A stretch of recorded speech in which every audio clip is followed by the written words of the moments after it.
Alright, not one there on. Well, so indeed, as ye sow, so shall you reap. Where is my vocal?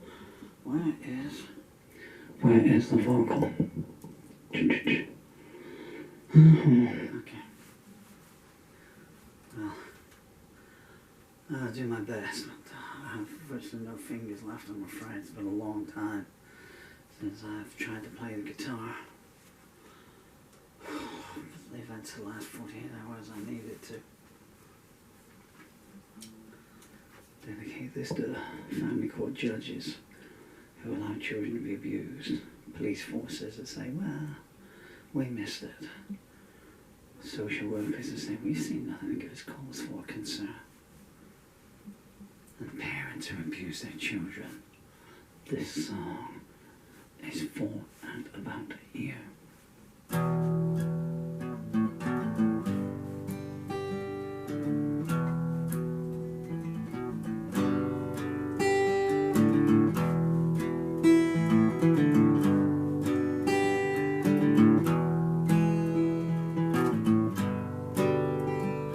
There's something in your soul that makes even the devil shudder.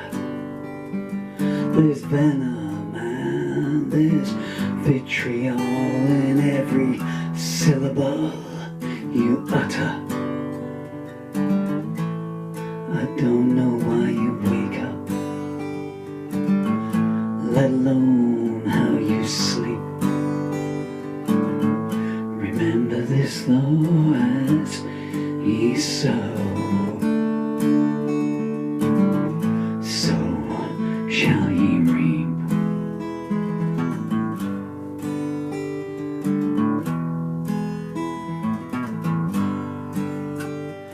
You revel in putrescence and slake your thirst in innocent tears. Your unholy essence has shadow-drenched their years, but I will pull them free from you, and safe I shall them keep, and know that as ye sow, so shall ye reap.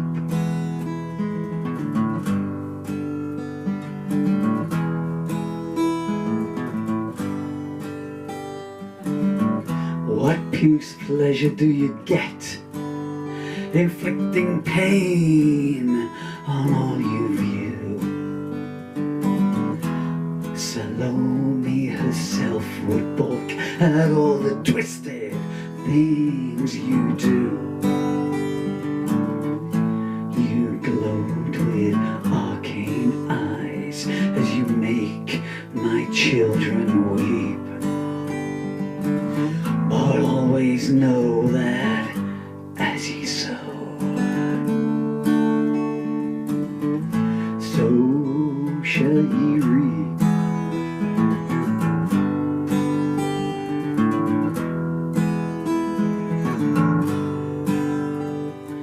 When blind justice should finally come calling, that can balance up the scales.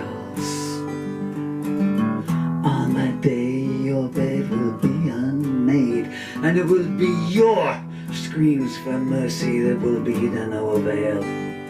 You'll not escape the pit you've dug. You've made its walls too steep. It's foretold that as ye sow, so shall ye reap.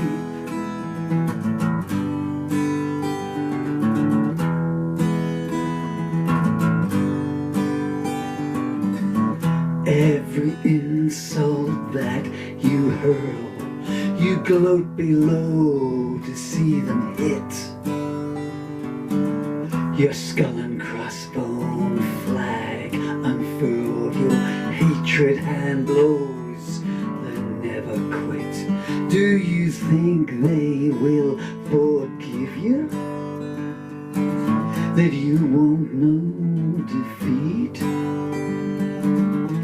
Naive fool as Ye Sow, so shall ye reap.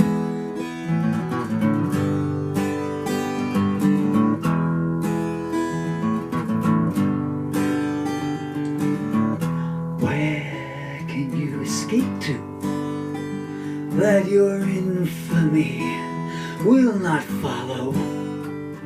When you land upon the stand, your excuses none shall swallow. Where you stood is where you'll end. The circle shall be complete.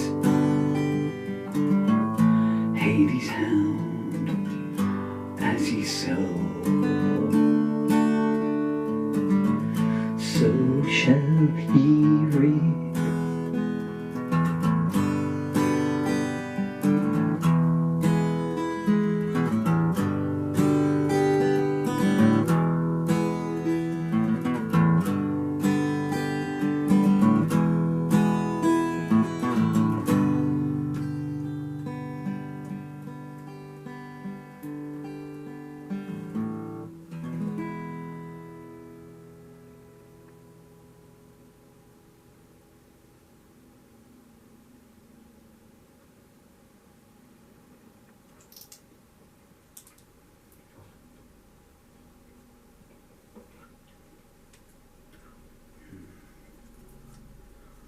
You hear the helicopters flying overhead. Oh my goodness me, I just got a glimpse of what's left of my arm and the viewfinder there. It's difficult for me to make the cords now. My fingers are the same size as my 11-year-old son's, you know. Constant itch. It's damn disease. Hey, you want to hear a story? Tell you a true story.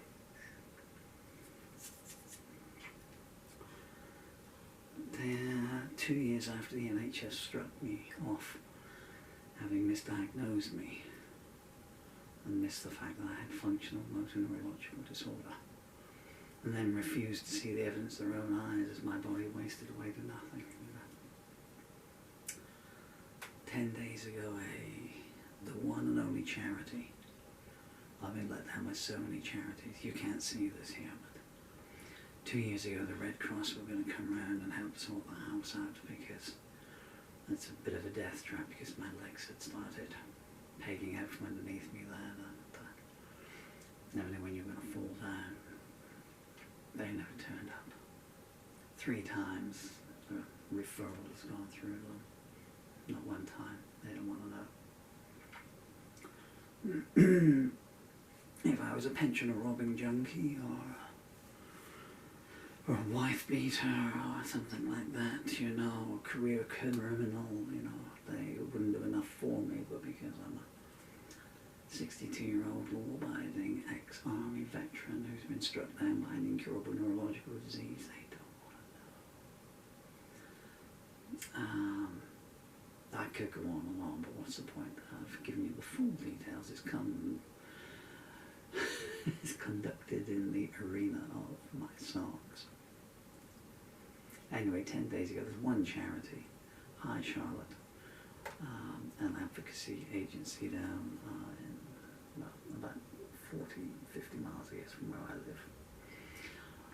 They didn't really want to take me on. What happened was all the other charities that are supposed to help out people with my condition didn't want to know.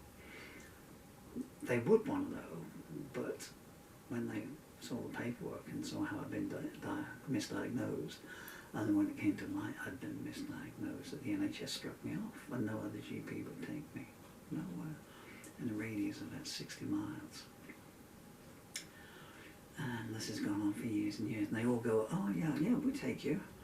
And then about 3 days later, they've contacted the other surgery and it's, oh, you're out of area, or our books are full, or and they put the phone down. All lies, of course.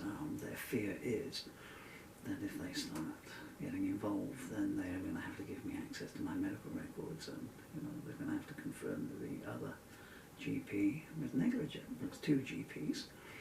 And who is his backup? His wife. That's an unbiased jury, isn't it? Anyway,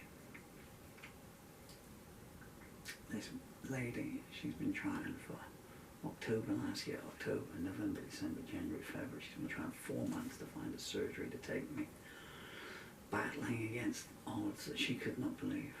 She's a very soft-spoken, well-mannered lady, but at one point she called me just before Christmas, and she'd obviously spent an exasperating morning on the telephone just being fobbed off, told there's no room at the inn for him, you know. And she went, oh, Paul, I've been trying this bloody country. And she resumed her composure and everything. That's why I'm not naming her, you know, because... But she's right, you know. Yeah, no. Anyway, she filled the form out for me the other day. And I'd left it a while just to see what would happen, you know, because I've had my hopes raised up. And so this morning, because I've been so ill in the last week, twice I've fallen asleep thinking that's it, it's game over now, you know. You can see it. I mean, I'm wearing a 15-year-old boy's shirt here. I mean, I was that 15-year-old boy. In fact, I've been a lot. So, you know, so, anyway. I phoned them this morning. Oh yes, you're registered. Yes, it's no problem. Yes, we'll make you an appointment to see the GP. Okay, let's take some details. And I said, well, I've not had a GP for 2 years. Oh, well, why not? You can hear them clacking away on the system there, you know. I tried to shorten it down, you know, not to scare them off. A nice lady, you know, the receptionist. And then it became, yes, we'll definitely get you an appointment. I'll shorten this down. So it went from, oh yes, lovely to have you registered at our practice. We'll definitely get you an appointment. Yes, no problem. I'll just take a few details and see what we've got, to, and then she's reading the notes there. And then it became, I better speak to one of my colleagues about this, but we will get back to you. So no one gets back to me. But because I've been dealing with the police intensively last night and this morning about matters related to in that song there, I really needed to be alive for about another week if at all possible. Because they need to see video footage and it needs to be sent out, because enough is enough, you know. These people say, well, we've seen nothing to give us cause for concern. And I said to the police last night and the different police officers this morning, if you're in England, you know what I'm talking about. 2 weeks ago, the police had to apologise to, I think it was 355 young girls in Rochdale, Preston, Lancashire, over a 15-year period, over being abused, trafficked, hooked on stuff, and it's affected, and all of them. Every one of their school teachers and social workers and police officers said, we've seen nothing, give us cause for concern. Yeah, those poor girls, their lives are ruined. As the lyrics fall in there, it's a sign from above. Is that you, John Lennon? And I'm going off sidetracking. Anyway, I call back again this afternoon. Oh yes, well, this is reception, it's not me. And the receptionist says, we've tried to contact your old surgery and they're refusing to pass on your medical records. And I said, I'm sorry, so we can't make you an appointment. And I said, forgive my naivety, sorry for my naivety. I assume this day and age, once you've got my NHS number, that it's just automatically, yes, normally it is, she said, as non-committal as anything. So they've contacted other people. But I pointed out where I'm going with this is A, the corruption that is endemic in the NHS. They do not want to spill the beans on one of their own, okay? And they're like the police and they're like the solicitors, you know. They would eat your children to save their pensions. But also, I pointed out, I've not seen a GP for 2 years. So, and I'm calling you about my new complaints now. You know, I won't go into them because they're pretty graphic and they're pretty gruesome. In addition to my long-standing complaints, so I need to see the point about this that isn't on any medical record. Call back in about a week, she says. I mean, that's all I've been hearing for 2 years, you know, and I'll get a text message. But my pertinent point, and I think it is pertinent, is by that definition, this GP, or these GPs of this practice, they're walking down the street, and you're walking up the street, and you go, and you have a heart attack in front of them, and these GPs, as one, they'll go, oh, okay, well, we're just going to send away for your medical records, okay? Take about 2 to 3 weeks, and when we get them, we'll read through it and see if we can treat you. You know? Why do they need to get 2-year-old medical records to take a blood test to see how damaged my liver is now from the wrong medication they gave me? Did I tell you this before? I just give this. This is the NHS for a true story. Oh, it's not on this set of cue cards, it's on the previous ones. Go back and see some of my older videos and you can see my liver function tests and some of my medical reports flash by on there. So after they put me on the wrong medication because they were treating the wrong condition, my liver, this is my liver by the way folks, it's not gut, there's nothing left of me, it's my liver has exploded. That's why there's a big light over there that you can hear creaking because I'm bright yellow. And I swear this is true. In fact, you can go onto Rumble. If you're on Rumble, it's already there because I recorded the meeting with the I don't want to say bad words, but with a certain GP. And I said, well, because I changed practices and then I'd had to go back to this one because the other people didn't want to get involved in a negligence claim. And I said, well, I've been having liver function tests every week. I said, because my liver is damaged. I said, which has been attributed to being given the wrong medication at the wrong dose for a length of time that shouldn't have been done by you. Well, perhaps you should cut down on, well, we don't know. And they said, my suggestion is you cut down on the alcohol. And I said, well, I'm going to find that very difficult. I said, because I haven't touched alcohol in 40 years. Oh, you don't drink? No. I said, well, not at all. I said, no. 1984 I last touched, 1982 I last touched alcohol. I said, apart from New Year's Eve, 1999, when, you know, we all thought the computers were going to rise up and we'd be eaten by our microwaves in our sleep. Oh. We'll cut back on the fatty food. He said, a change of diet. I said, I've been a vegetarian since I'm 18. Don't take sugar, don't take salt. GPs,